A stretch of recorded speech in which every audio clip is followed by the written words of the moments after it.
Oh, it works now. Hi. The microphone works finally, so we're starting in 30 seconds.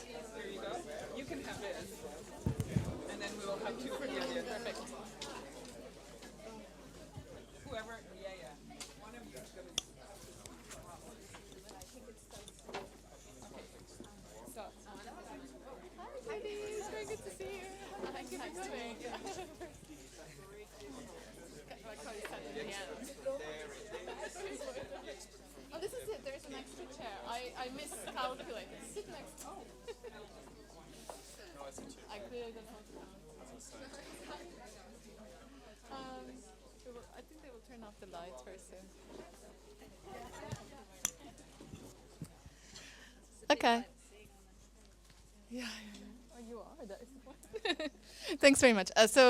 Welcome everyone to the final event on the first day of the conference, which is a roundtable panel, which is originally titled "Who Cares About Medical Humanities?" and now changed to a slightly more boring one about the current state of the field.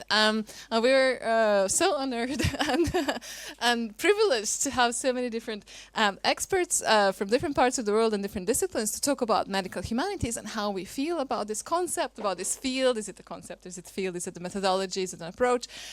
In the Cultmind, we talk about medical humanities quite often in different ways, and we do teach this introduction to medical humanities course, but we're still debating this field, its meanings, its limitations, its boundaries, and whether we still find it useful in our different disciplinary or cultural frameworks. And so today, I think we're just using this opportunity that we have so many different experts here in the room with us to kind of continue this debate and ask what medical humanities might mean to us. What are the aims of the field? What's the politics of the field? What does it consist of? How do we engage different disciplines? What is the role of clinical practice and clinical practitioners in this field that's called humanities? And so honored to have with us our guests. So I will just introduce you briefly and then ask you a very general question to begin with. And then let's have a very informal discussion that we can open to the audience as well. So I'll just go in this order. So this is Susan Hogan, professor in arts and health at University of Derby. Julie Nordgaard, I'm sorry about my Danish. It's a clinical professor at the University of Copenhagen and mental health center Amager. Iskra, an anthropologist at Cultmind. Lamia Moghnieh, also an anthropologist from Cultmind and a clinical practitioner. Gabriel Abarca-Brown, an anthropologist from Cultmind and a psychoanalyst. And Angela Woods, professor of medical humanities, director of the Institute of Medical Humanities at Durham University. Welcome, everyone. So my first question is, just to start us off, and you can be as provocative as you want to be, to think about, what does if you could tell us a little bit about your own history with medical humanities. What does that field mean for you in your disciplinary and other settings? Do you engage with it? Do you find it useful as a concept, a field, a methodological approach to identify with, or not? So we can start maybe in this order. Angela, you want to be last, so now I grant you this. So we can start with Susan and. I'm going to put something to work. Can you hold it? Sure. Oh yeah. We can hold it. No, just mindful of the original point about definitions. I've got a working definition of arts and health. I'm a professor of arts and health. So arts and health is an umbrella term encompassing a broad range of action. Arts and health can include arts-based health promotion, including photography and film and graphics to transmit health messages. And that can include infographics, which is the new and developing field that I find quite exciting. Arts in medical and other public health trainings. Arts in hospitals. Arts on prescription, and we now have a National Centre for Social Prescribing in Britain, a new development.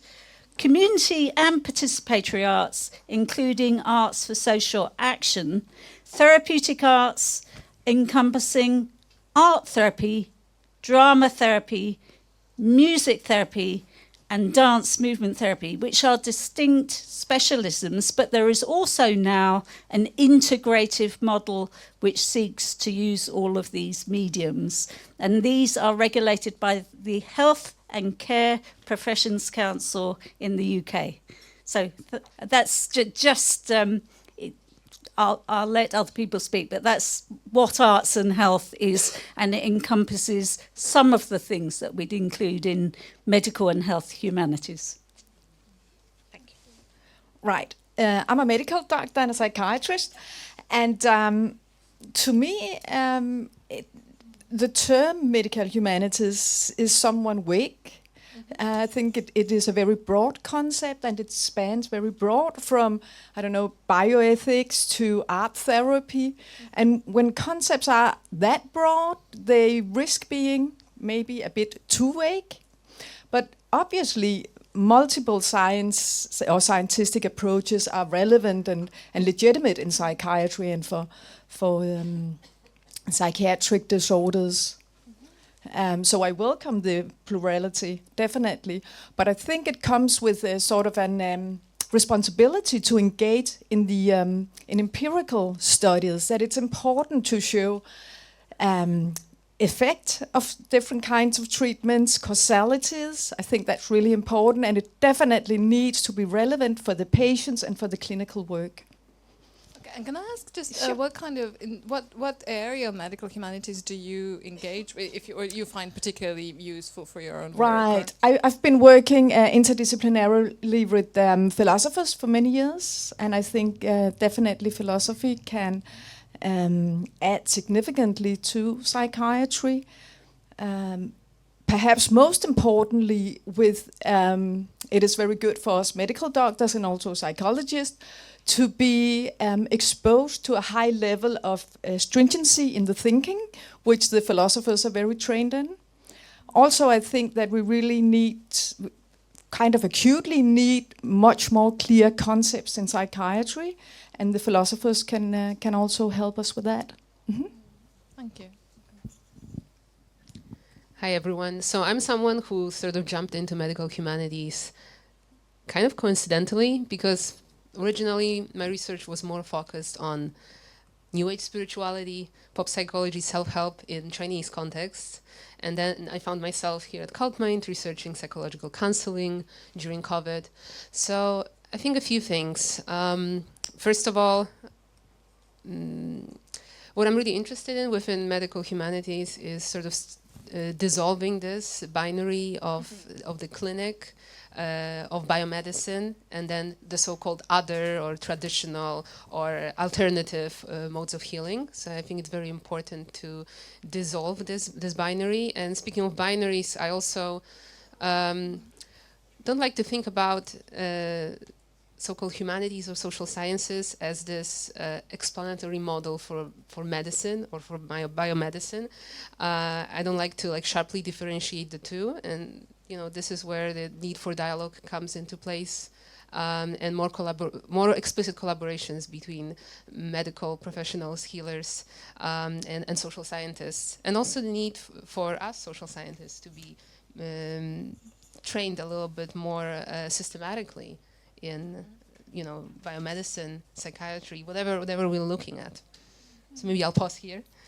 And that's a very interesting question of you. When you, it's also interesting for me personally, as I'm not trained. But do you, as a medical humanities scholar or historian of medicine, do you have to have medical clinical training? I think that's a really interesting, difficult question. You don't have to answer it. Thank you that I don't have to answer it.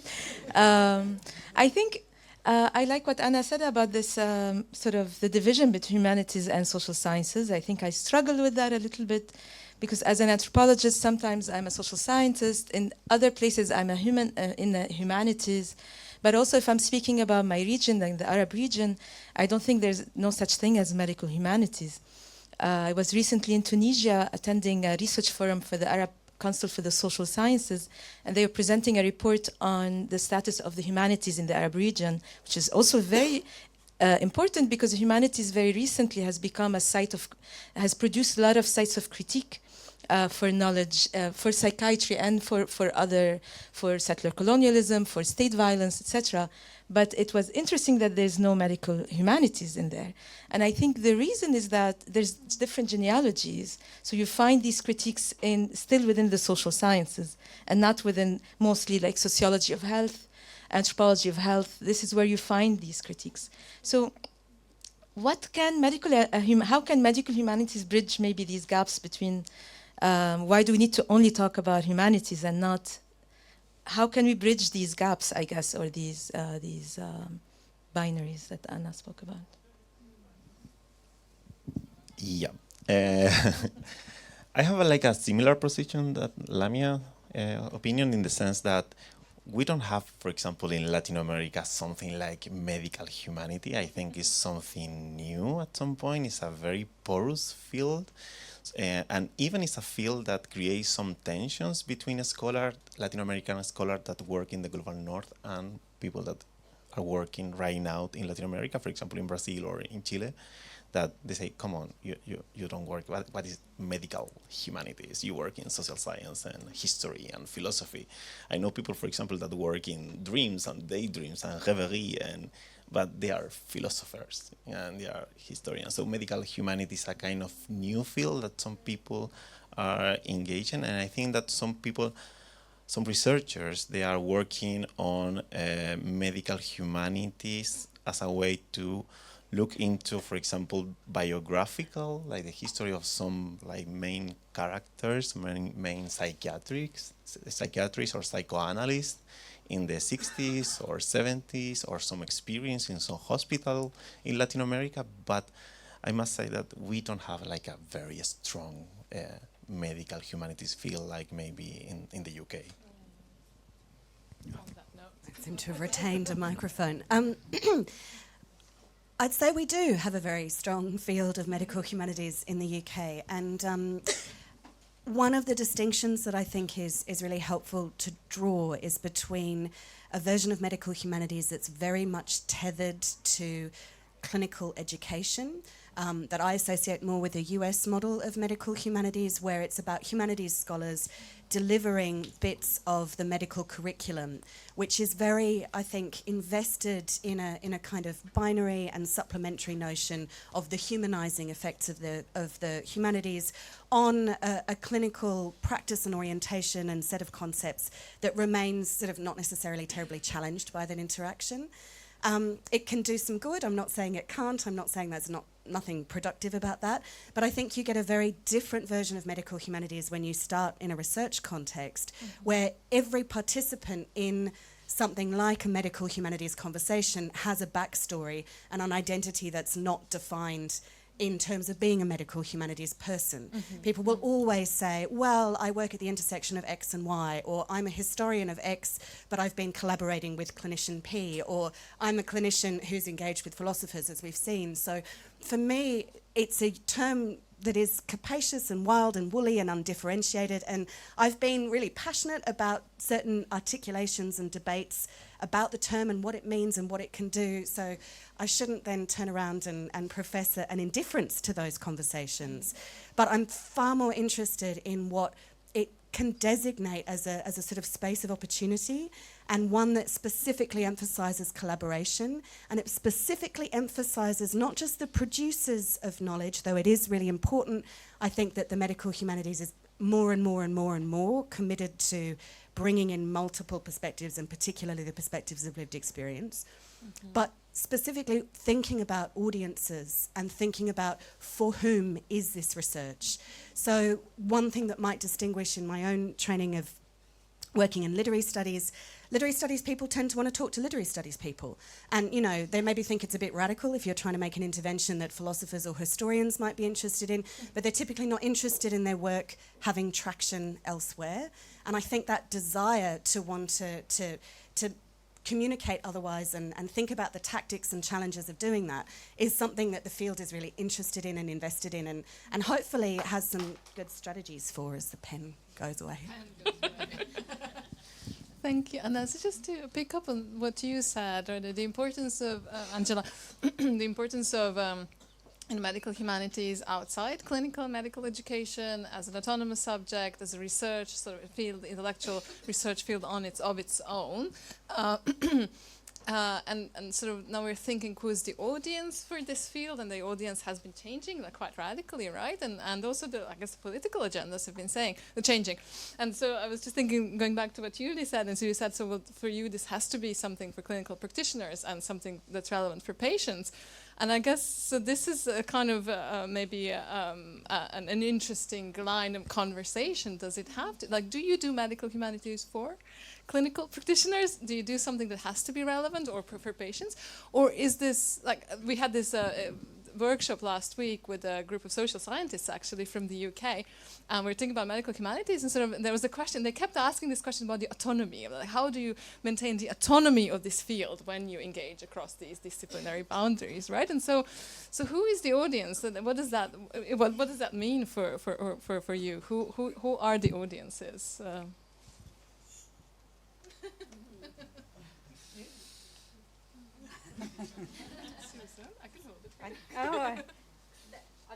I don't have an absolute answer for who are the audiences, but I think we should be asking questions about the epistemology of knowledge and forms of health production, and I think those are the kinds of interesting and productive questions that I would say health humanities.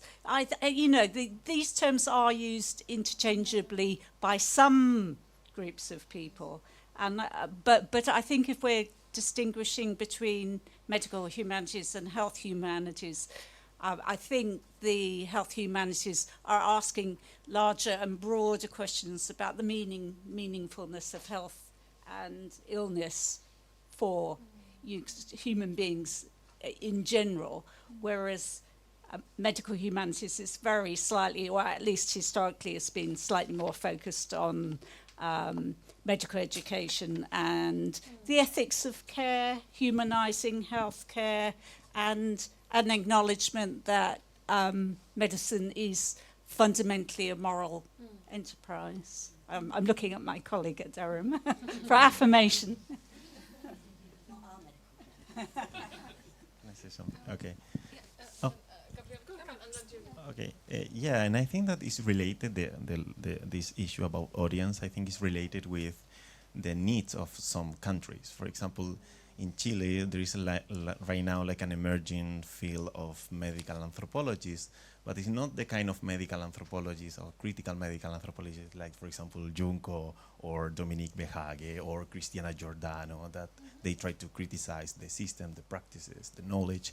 It's more like a medical anthropologist that is at some point at the service of medical schools. So the idea is to produce knowledge in order to improve access, to improve treatment, to improve adherence. So this kind of is framed in a public health logic. Yeah.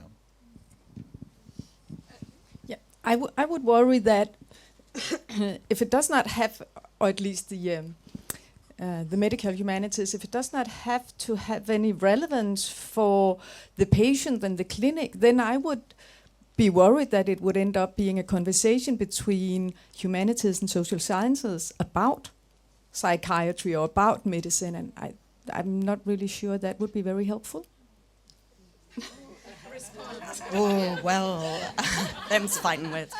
No, I mean, not to weasel out of the question with the card of multiplicity, but, when in our institute, for example, we have a lot of postdoctoral and postgraduate researchers, and there's very, very, very, very few jobs that have medical humanities in the title. And to go back to the point of this questions of disciplinary identity and affiliation, certainly within an academic context, they must be intelligible to philosophers, to philosophy departments, to history departments. So whatever our ambitions in an interdisciplinary sense, those ambitions outstrip the kind of infrastructures that sustain, employment basically, and life and opportunities. So I think there's this additional pressure to have to navigate between things that are not wholly seen in one or other sphere, and that, you know, the best kind of work will perhaps face in multiple directions or be intelligible in multiple ways, or, you know, people will produce not necessarily double, treble the number of, say, publications after a project, but will be mindful of those kind of acts of translation. But I think that makes it extraordinarily demanding, you know, and it can pose real challenges about the capacity to face in so many directions, the capacity to kind of feel very torn between really different versions of what is meaningful and valuable. Yeah. If I can say something. I mean, I feel like we're oscillating between medical humanities is this very flexible, fluid, which it is, a field of questions, exciting questions, and I feel maybe the audience are people who come together through difference, which is an Anat Singh anthropologist kind of quotation, to work on something that excites them, that they think is relevant, including, I would say also, yes, including practitioners. And because that's humanities and social sciences. And the ability to daydream together. I'm thinking about today. It was, for me, a very provocative day, and there's so many different, the ability of bringing in indigenous tools back into curriculum, back into knowledge, and think interdisciplinary. And I think that is the strength of medical humanities. And then we also need to maybe talk about is it an actual discipline with jobs and employment, and then what do you do with your own discipline? So what kind of, not cultural modesty, but what kind of, how do you maneuver your own discipline, but also create a space for interdisciplinarity? And maybe this is a field that is struggling in both places. I would quickly like to highlight here, or maybe ask a question on what it means what do medical humanities mean in authoritarian illiberal contexts, like the one I'm working on in mainland China. For instance, at top-tier mainland Chinese universities, only around 3 to 10% of total credits that students get for their courses belong to like this training in humanities or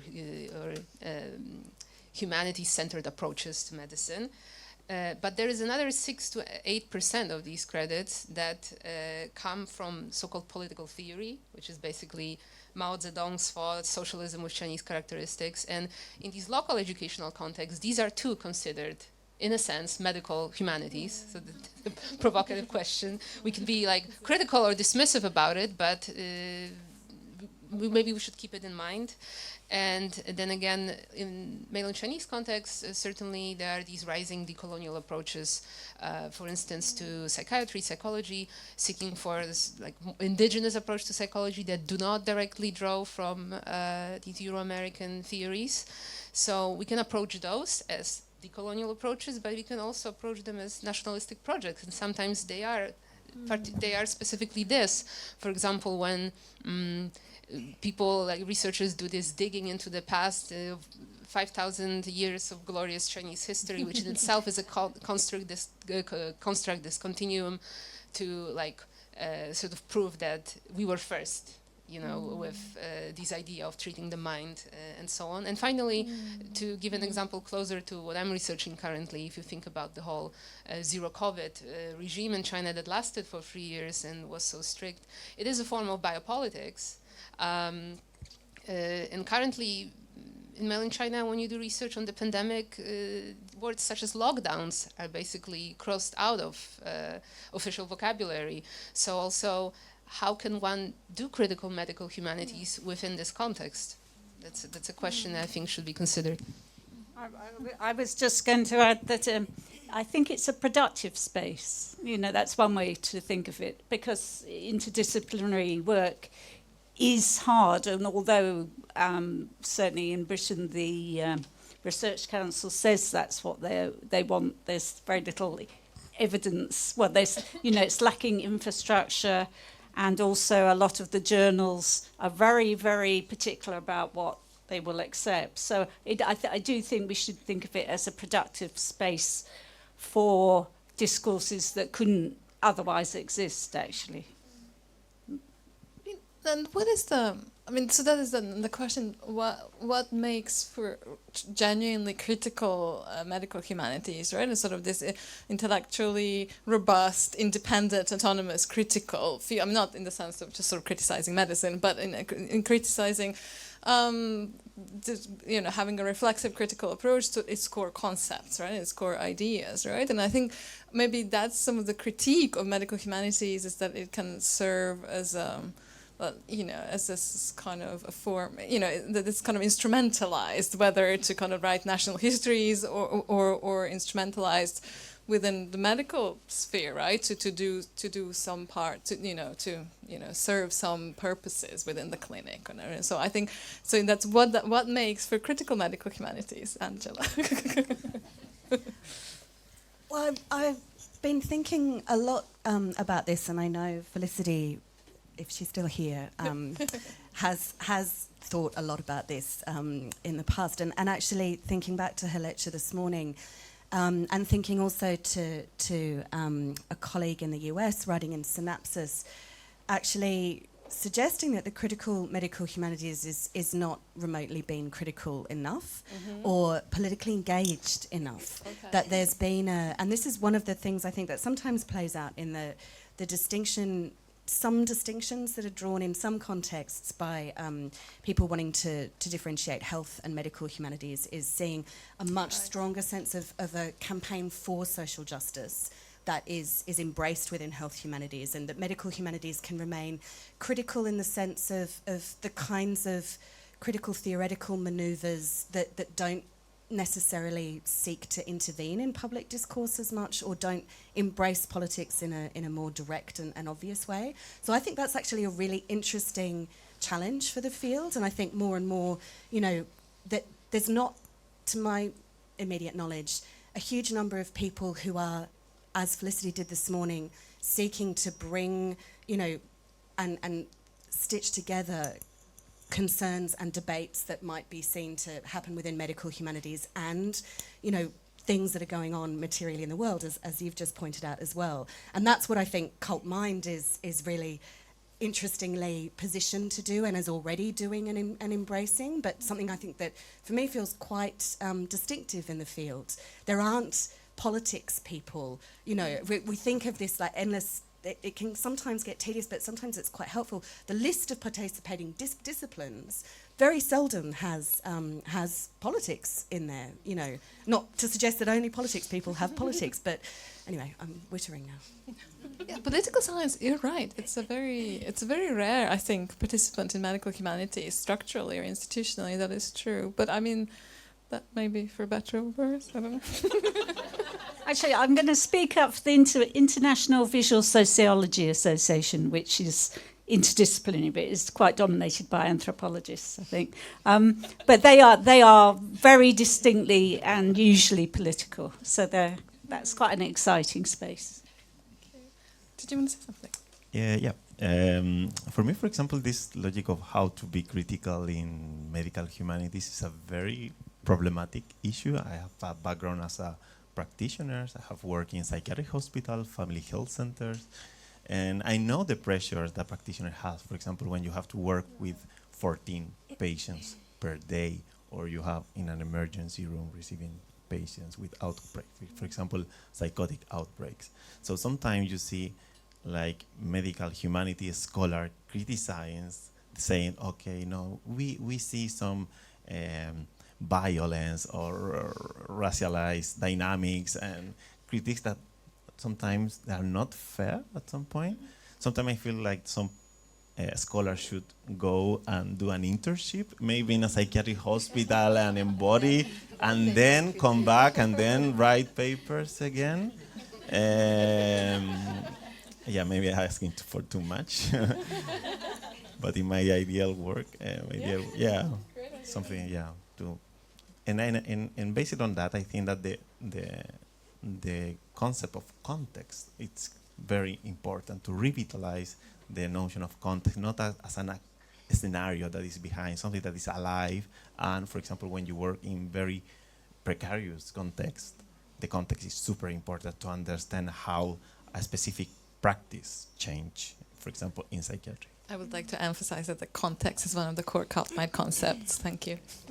We work a lot on context and critique. No, I'm joking. I really agree with Gabriel, and also about context, but about also the importance of practitioners and the work of practitioners. And I think the need for critique about medicine and healing and health is super critical and urgent in the Arab region today. It's not a coincidence that health and medical infrastructures are the site of Israeli genocide on Gaza, as well as Palestinian academic institution. So it's not. This is something that is begging for a new kind of critical, highly critical, emergent new questions about what is the role of doctors and medicine in genocidal times, what kind of healing is possible in these, and what does this healing look like? And to go beyond these ideas, we were talking with some colleagues, but beyond the idea of trauma and resilience, what other possibilities of ways of thinking about genocide and violence that is not just about my region, but these are global questions as well. And can medical humanities sort of appeal or think about these questions? Of course, why not? Because why not? The question is how. But the question of power and question of politics and so as you said now and then Angela said before, I think that to me, when you think about critical and critique and critical medical humanities, and that is really quite, I think to my mind, whether it's medical humanities or something else, whatever we do in our research, I think quite a central question. And I wonder how that travels to how that travels across disciplinary boundaries. So how do you translate political concerns or the political focus or the political agendas of historians, anthropologists, or social scientists, philosophers into maybe clinical spaces? So I wonder if that is one of the challenges that we're facing, and I have a sense that it is, but I'm not sure. I don't know. Julie, do you want to say something about that? You take that. No, she's like. Well, I think another really important perspective here, which is also that the practice of psychiatry, now I'm only talking about psychiatry, is really suffering. Psychiatry is drowning, you could say that. So even no matter what goes on around psychiatry, we can't really do anything because we are drowning with way too many patients, way too little resources. So even though how much we really want to embrace a lot of other perspectives, it is so difficult because we are just trying to survive the everyday work and helping the patient to survive. And I think that's also a really important perspective to have on this, that at least for Denmark, but I guess it's the same in many parts of the world, there is no political wish to do anything for these patients. There is not a politician in Denmark who do not know how bad the situation in psychiatry is, and nothing happens. So, very direct political. But so that is a political issue, and I guess demands a political response. So is that a place for maybe humanities and social sciences and psychiatry to come together for this as a response to that political problem? I would definitely very much like that. But I think what often happens, just to echo a bit of what you said, it feels like a bit of we are being criticized as psychiatrists, and we are actually fighting very hard for our patients, and some of us are very politically oriented and really trying to shout to the politicians, this is really, really bad. Yeah. So definitely all resources that could help our patients are extremely welcome. But we often feel that we get criticized, that it is sort of the arrow is pointing at us, as now I'm talking as medical doctors in psychiatry, right? Yeah. So just a quick comment here. Maybe there is an increased need for more practitioner-centered research that would really highlight agency and subjectivity and sort of moral injuries and dilemmas that medical practitioners, broadly conceived, not only limited to biomedical settings, are facing. And for instance, again, back to my context, I think there is a strong tendency to think of medical practitioners, especially those working in state institutions in places like China, as almost like semi-passive carriers of, you know, policies and state propaganda and whatnot. And I think it's very important to problematize this binary whenever it occurs. And then, so I'll ask one more question, and then we can open it up. I feel like this wave of energy coming. I think people are dying to jump in. So I just want to do. So that, speaking of that, what you just said, Julian and Anna, about these binaries and these perceived divisions or real divisions, and the kind of sometimes the harmfulness of the critique or the you know, the soullessness of the critique. So what are they? What would you say are the core challenges that we're facing in our research, whether it's medical humanities or our interdisciplinary research? What is the obstacle to interdisciplinarity in your work? I didn't want to start. if you want to wait a bit. I mean, arts and health is interdisciplinary by definition. So we're already in that space, and that perhaps makes us more receptive, potentially, to work with other people. But there isn't one model. You know, just going back to the last question, there are art therapists who work in a very clinical manner, using that very clinical language, and they've been completely co-opted to that model of thinking. And then there's kind of more social constructionist, politically motivated models, which are really quite different, and they might be working with communities to think about social change and social justice issues. So I think it's important to remember that the arts and health it's not one thing. Mm-hmm. It's a kind of quite a range of different practices. You can give me that, and then you can just want to hold on to the microphone. It's you. You can answer it, or you answer it.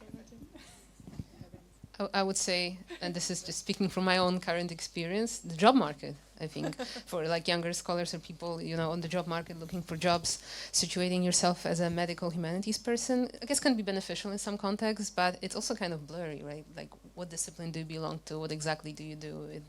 That can actually make it difficult to embed yourself in an institution for a longer time.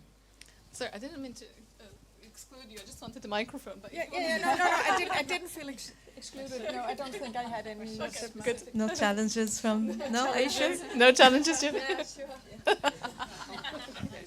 Well, Feel but free I to just critique. feel I talk a lot here. Well, there are several challenges, obviously. I think one of them is to sort of bridge the theoretical level with the more practical level. So I think I don't think you need, of course you don't need medical training to go in as another discipline, but you definitely need knowledge about the practical work that we actually do, and I think that's very important.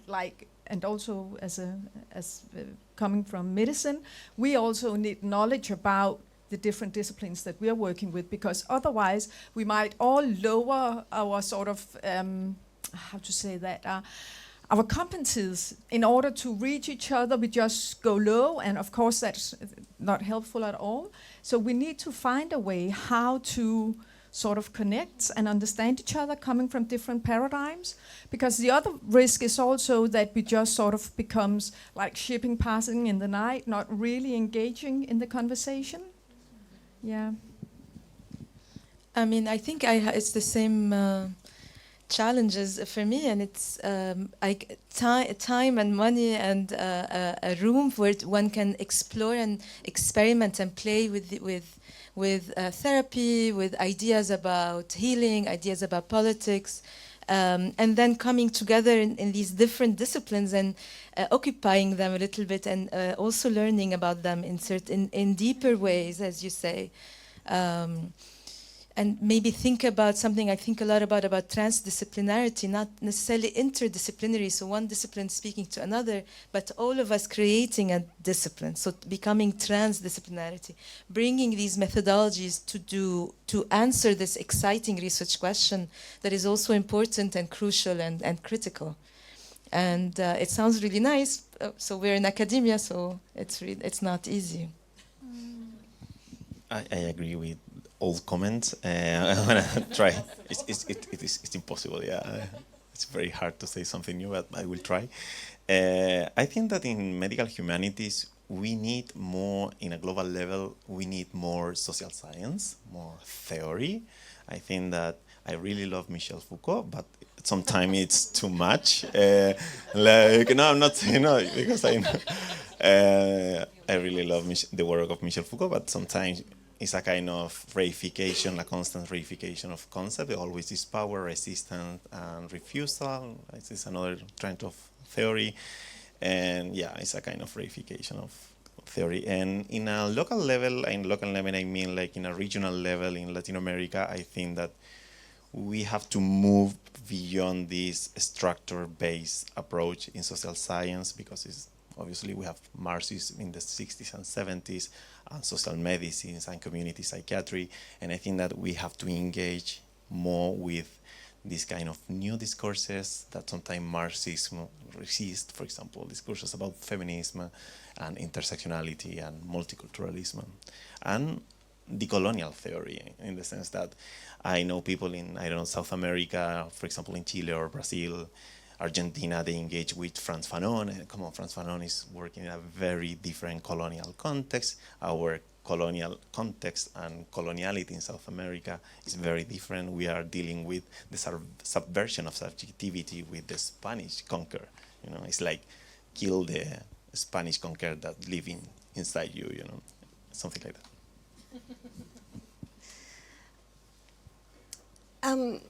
There are lots of challenges with interdisciplinarity, clearly. I think speaking in the UK context, and it's not possible, I think, in the UK context to talk about medical humanities without acknowledging that there's a huge funder of that work as named medical humanities work, which is quite powerfully, I think, shaping part of what is possible in addition to the research councils, and that's a fact of material consequence. But I think one of the things that is quite distinctive in the last 10 to 15 years is that interdisciplinary projects could be led by humanities people. And so it's trying to shift a dynamic where interdisciplinarity is imagined as a sort of humanities or social science kind of political, ethical consequences of, or a bolt-on model or a supplementary, we're doing this thing and making this kind of intervention or wanting to make this service change, but let's find out what the history of it might be, or, you know, bring in a little frisson of cultural comparison or whatever it might be. I think one of the opportunities that this field potentially affords those who tactically affiliate with it, even if not they set up camp in it, is the chance to reimagine sort of structures of inquiry that don't replicate those kinds of models, but can still create, exactly as you said, the space for people to come together and have that exchange that is not, and I think your point, Julie, is really significant, not talking past each other, not reducing everything to the lowest common denominator, you know, really rising to the occasion of the learning that has to be done before you can get on with, you know, the business of things. So to me, that feels exciting. It feels exciting that certainly, again, within this very specific national context at this time, that there are people, I think, fundamentally recognising that if we want to get traction on some of these big health issues, on health and the climate emergency, on what are we going to do with AI and health, on, you know, how are we going to navigate these senses of the future, we can't just rule the humanities and social sciences out or make them peripheral, and there needs to be space to really bring that forward. Thank you so much. It's all very, very complex and thoughtful, and I think, yeah, the sort of this space for contemplation and reflection that needs to exist in these in different interdisciplinary settings, and that seems to be, and also space for teaching and learning and kind of continuous education of all of us, right? But that is also, I guess, something we miss the most, right? And especially if you have 14 patients a day, right? There's a space for engaging with theory or for reflection, and also for us for humanities people in a different way. But this has been incredibly insightful. So I'm just curious to hear what the audience is thinking. Here we have first two questions. Dinesh is first, and then Junko. Thank you very much. It's been really fascinating discussion, but I want us to take one step back. We need to look at what's medicine for, who's medicine for, and who's for medicine. And that's where humanities come in, Because if we look at mind, brain, and body, mind is pretty well humanities. And that's where we as clinicians and psychiatrists need to work with to try and understand art, culture, sociology, anthropology all fit into that. And therefore, without understanding patients' culture, we're not doing our job. Related to that is the point that medical humanities are, whether you call them medical humanities or health humanities, humanities are absolutely critical in our understanding of what causes illness. And going back to the model that our Australian colleagues showed earlier, political determinants of health, social determinants of health, economic determinants, commercial determinants, cultural determinants, they're all interlinked. And I think the danger quite often is that we become too possessive of our own little patch because our career depends on it. And therefore, partly going back to your point, I mean, I'm old enough to be a pessimist. I was told that as we grow older, we become much more grumpy. I was grumpy when I was 15, so I haven't aged. But the point really is that psychiatry is sinking in lots of places for a number of reasons. Firstly, we've given up our basic raison d'etre. We are not working with partners. We are pathologizing normal human emotions. We're creating a demand which we can't fill, which produces more stigma. So we are our own worst enemies, and that's why we need friends like you to put us on the straight and narrow and say, hang on, this is what we need to do. So I go back to my original point as to what's medicine for. And I think we need to teach medical students. We need to maybe rethink how we select medical students, not purely on academic grades, but other skills. Can they think outside the box? And what do we need to do? And particularly to save psychiatry from drowning, we need to think outside the box. And around the world, there are such wonderful examples that we just don't consider. So I think I'm going to stop there. Enough pessimism for that. Thank you so much for that. Do you want to have does anyone want to respond to this? No?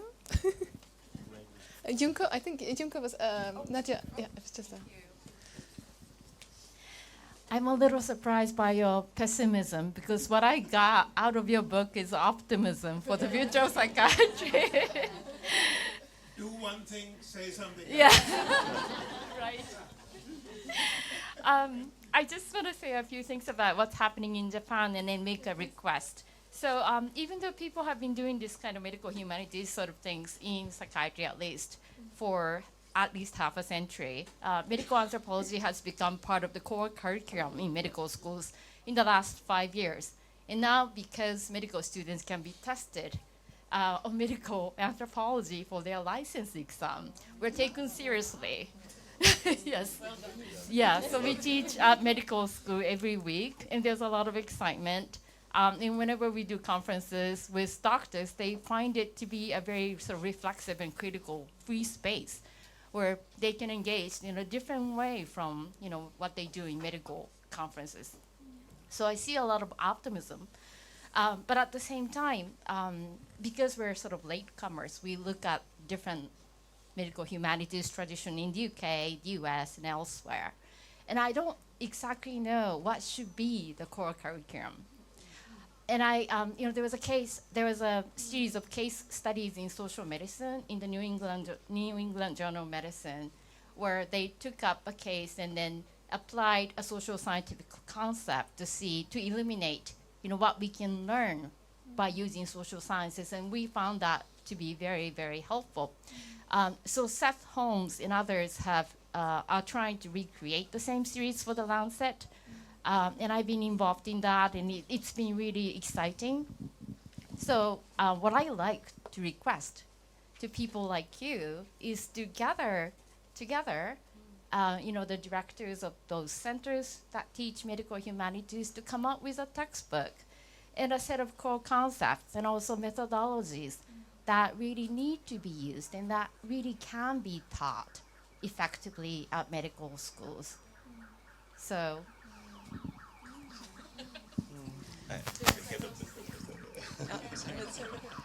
I have more of a question to you than a response. Sorry for that, but I'm really curious, just out of personal curiosity, what happened in Japan in the past few years? What were the conditions, politically, socially, culturally, that enabled incorporating medical anthropology? I think there's an increasing demand for community medicine to begin with, because medical expenditure is getting too much. So the government wants us to go back to the community and take care of our dying and so on at home. And we've lost the wisdom how to do that. So we need social scientists to go into homes in the community to help doctors, right, to learn about really the wisdom of how to help those who suffer. So that's part of the reason. There are many reasons. But. No, I just wanted to say, a quick reflection. One of the most satisfying teaching experience with me is always to teach medical students and psychiatrists, because it's a mutual learning experience for me and for them, and it's a very unique experience. But yeah, we have so few opportunities for that, unfortunately. But it's a structural thing. It's an institutional thing. Was there? Yeah. Oh, there are two. I don't know who was first. Nadia. Yeah, I think I'm stating more of a fact than a question, but also I want you to think through the situation. So in Arab world, especially in Egypt, in the post-colonial times, we have an emphasis more on hard sciences because we need to rebuild the nations and prove our liberation.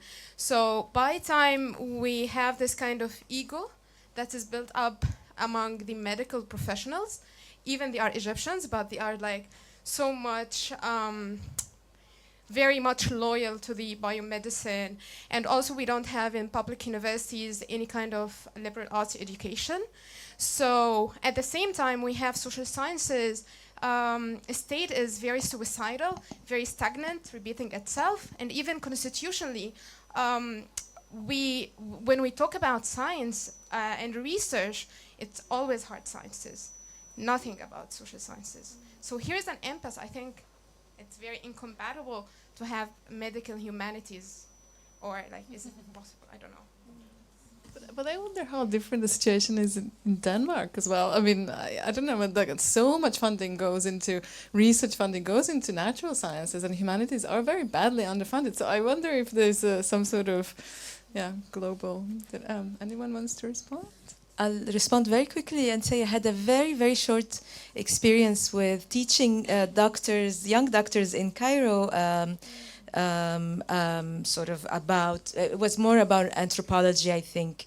We were 3 anthropologists, and it was so well received, and they would do it from 6 to 8 p.m., and it was a purely volunteer, and they were, so maybe, of course, there's these kind of structural things, but maybe there's a way to infiltrate. There's always a way to infiltrate big nation states.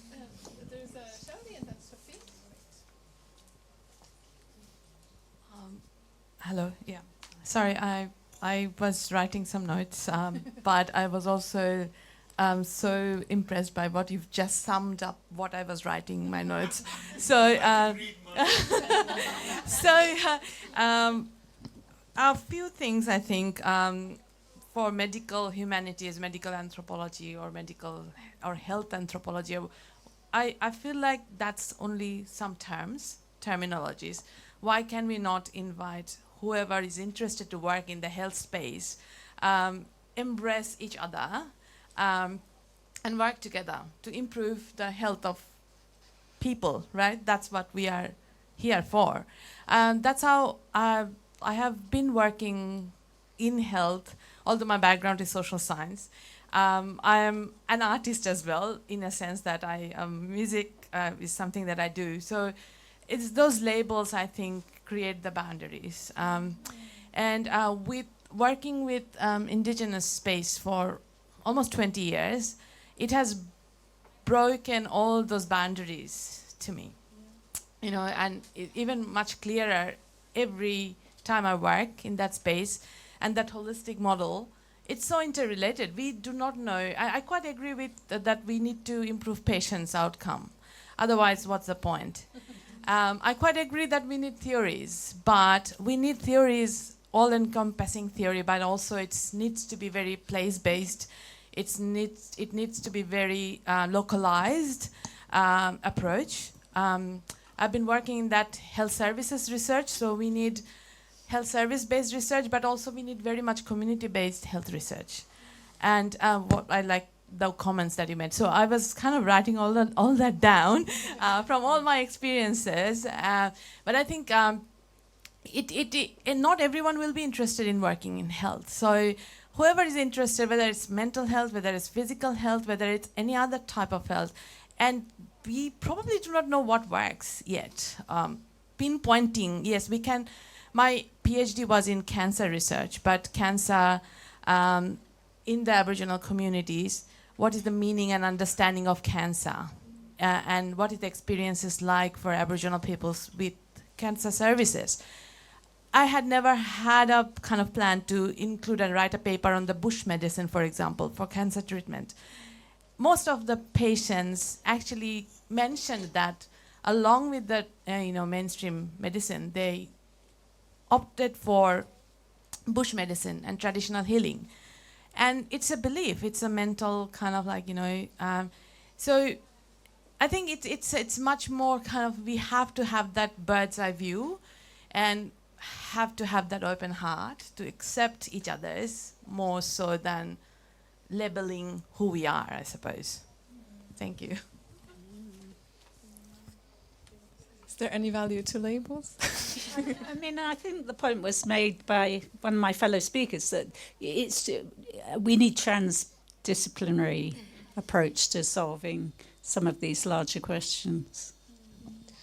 I again have more of a question, but again, I'm curious. So I really support this idea of decolonizing theory in the sense that we should really draw from non-Euro-American resources, cultural resources, to come up, with concepts that can be then applied more universally, of course, with local tweaks and localization processes. And I wonder, for you as someone who works with indigenous communities, who has been working with them for such a long time, are you aware of any such attempts to draw from indigenous knowledge and concepts and practices to build theory from them, as opposed to using Euro-American theories to dissect and analyze them and understand them? I don't think I'm the appropriate person to sort of respond to that, because when my indigenous colleagues are here, I just want to mention from my experiences in health research, on all these years of experience, I think indigenous theories, and it's very place-based theories, and although there are similarities, synergies across issues, but dealing with person-centered care, which is very common in the practice. And that's how we teach our unit to all health sciences students at Curtin, which is called Indigenous Health and Culture. And that's only focused on indigenous culture and health and how it impacts, because it's a big issue in Australia, with a lot of indigenous patients not interested to go to hospitals, for example, because of the distrust stemmed from colonization and all that. So and medical professionals struggle quite a lot to be engaged with the patients in those kind of situations. So we have an alternative approaches we try to sort of develop through the education system. Aboriginal health workers, community workers, working relentlessly to sort of playing that liaison role in between, who are not really health professional as such, but who have that other other kind of qualities that bridge the gap. So it's long way to go. I think that's a pretty model that we have been kind of using as a practitioner supportive space. Yeah, but Fred, do you want to add? I guess a lot of the models, because we view our culture through that environment, right? So when we think about land and how knowledge is based in our culture, when someone learns about a totem, and it's almost like a specialization, right? So you learn about a particular animal, but when you learn about it, that's not the end of your learning. So that animal sits within an environment and has impact. It is impacted by things. So then the next stage is learning about the things that impact. So you might learn about a particular bush, and the reason you learn about that bush has the witchetty that sits and eats those plants. So once you learn about the bush, then you learn about the witchetty grub, or the barley grub, or whatever you want to call it. And then the next thing you'll be learning about is a bush turkey, because the bush turkey will be going to that bush to eat that witchetty grub. So you have to understand that things sit within an environment, and there's a relationship between things. The big thing that we talk about in mental health, myself and Carolyn especially, when we talk to clinicians around how to work with Aboriginal people, it's founded on the relationship, right? So that person-to-person relationship, but also the particular issue that person's having and how it's related to the social context. So it's I use the term think holistically, act holistically. So whilst we have a social worker, for example, who's spent all this years of training around being a social worker and has this sort of focus in their care around their discipline, we also get them to understand that they have to also bring in other things. They have to look at making sure that the person understands around about, if they're the case managing a particular client, they have to make sure that that person understands about medication. So who do you go to? You rely on your team to do that. So it's about that working together and making sure that everyone as a team, and a multidisciplinary team, have equal sort of input into that person. And then you look at that person is not an individual, it sits within a community, a family. So when we're dealing with them on a day-to-day basis, usually Monday to Friday, the family looks at it in the weekend. So how are we building up a relationship with those people to make sure that they're skilled and ready to provide the care and be able to provide assistance to that person? So it's really a very holistic model, and it builds on, we talk about it, one of the people that I Dr. Helen Milroy, who's a consultant psychiatrist, one of the first Aboriginal doctors in Australia. She's one of our sort of mentors, and she always talks about Aboriginal mental health is about relationships, and so that's what we build everything on. Thank you so much. And I think we have one more from Sophia before we go on to, it says here reception, but it's not yet.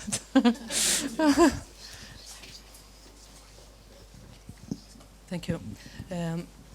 My name is Sophie Benjamin, and I'm a psychiatrist in Stockholm, and I have some thoughts about medical humanities. I don't have an exact conceptualization, and I'm not struggling with it either. But when I think about it, it's a field that's very important for guiding us as clinicians in our daily work, but it's also very important for the society. I mean, how we look on healthcare, about resources and so on, because healthcare is basically a humanistic enterprise. I mean, it's about helping people. And because of this, I think that the discussions within medical humanities, it's very important that this is a discussion outside the academia too. And I mean, the publications that's done, the discussions done in medical humanities, that it's reaching the sort of broad audience for a societal discussion, because it's guiding us as clinicians, and it's guiding politicians in how to deal with the healthcare system. Just some thoughts. Thank you so much. And I think we also had this, I think, promise in our blurb to think about the sort of outlining the future of medical humanities as a field. And so we are -4 minutes. But do you have any final? Do we have final comments on what? I mean, a lot of people in the audience have outlined it for us, and a lot of things that you've said. But yeah, go ahead. This is just a very brief point that follows on from what you've said. I've been working on a project called Birth Shock, and we've used the arts with clinicians, but also with new mothers to enable the new mothers to explore their changed sense of self-identity and sexuality as a result of motherhood. And for the clinicians, it's an opportunity just to explore occupational stress and their experience of being clinicians. And then we've made a set of films, but particularly highlighting iatrogenic processes, so those practices and processes that are generated by institutions themselves. And now we've got the suite of films that we're propagating. So that, I think that's an example of a project that was generated by the people themselves, but is now being propagated as a resource for a wider community. Anyone? Engagement with the community outside academia? The future of the field, Julie. You have your final word. Well, I think I've sort of delivered my messages. I think that the medical humanities need to be more clear on who's the audience. I think that was your words, right? I must sort of stick with this. If it doesn't help the patient, I don't see the point. Mm-hmm. And I think it must be more clear what it actually covers. What is precisely meant by medical humanities, and perhaps being a bit more inclusive of medicine.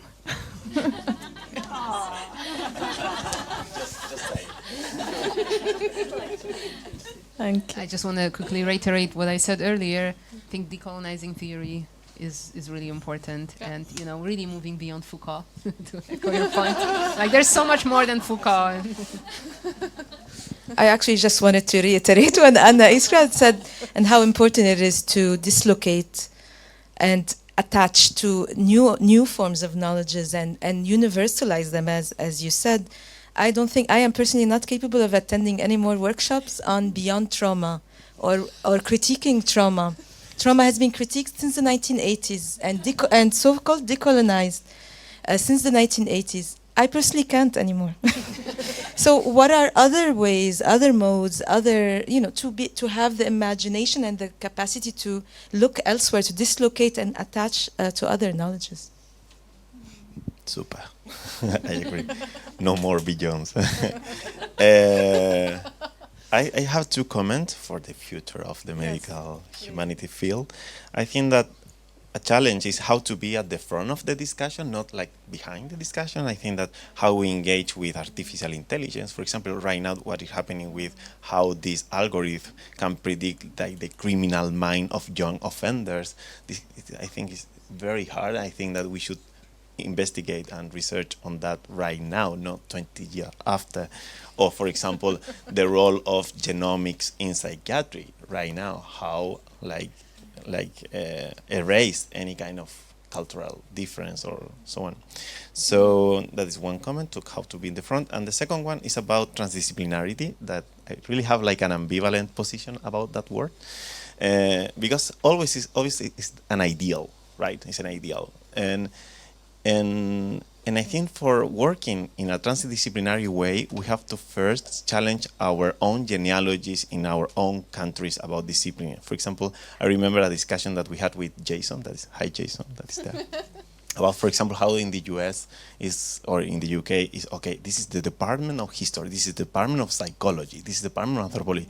You cannot discuss or debate easily, That is totally different, for example, in South America. For example, in Chile right now, to speak about transdisciplinarity is something like overused. that is, please stop to speak about transdisciplinarity. You know, we speak about that in 20 years ago, because it's very common. If you study psychology, you study in the faculty of the social science, so you have 6 years of training, and you have training in the medical school at the same time. So you study in the anthropology department and at the same time the sociology department.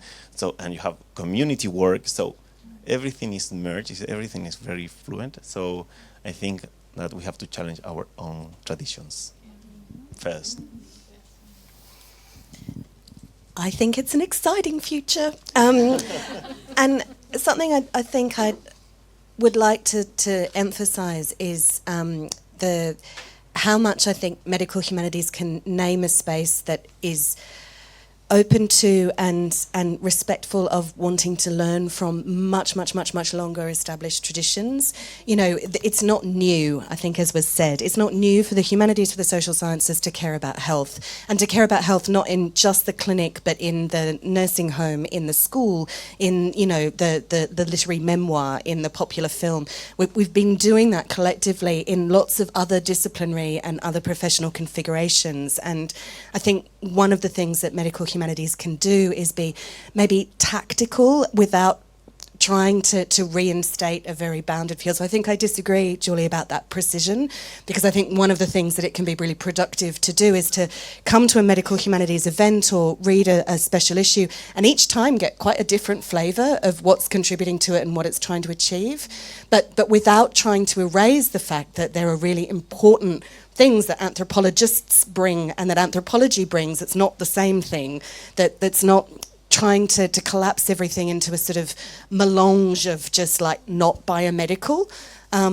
Although just being not biomedical is ways in which I've been intelligible to some of our collaborators. They're like, oh, okay, you're not biomedical, fine. I don't need to know with precision exactly what your epistemological commitments are, what your politics is. Like, what we're doing is aligning in some sense, and these are people working in a mental health recovery college, where it's like, you're not going to try and just come in and kind of medicate us. And it's like, no, we're researchers doing something quite different. But I do think that point about the divisions and hostility is also a really critical one. Yeah, but I think it goes back to also, I guess, what Gabriel said about the interrogating the genealogy and the narratives of each disciplines, because disciplines are in fact not particularly precise. I mean, you know, our nominal disciplines are in fact quite messy and quite interdisciplinary and geographically completely different, right? Yeah. So, and one thing I wanted to add, and then we're finishing, is the wine, Anna. Think of the wine.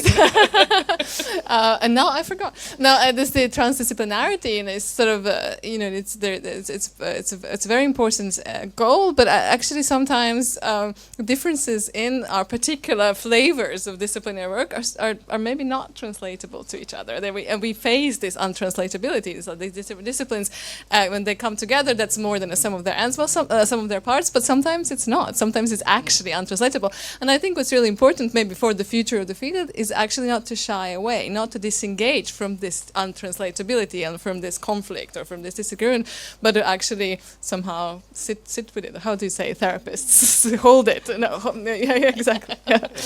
Negotiation. Yeah. To hold a negotiation. To hold a negotiation, thank you. And I think that could be genuinely generative in new and creative ways. And then, of course, the importance of creativity and imagination, I think, across our disciplines. Thank you very much for this amazing panel, and thank you to Anna.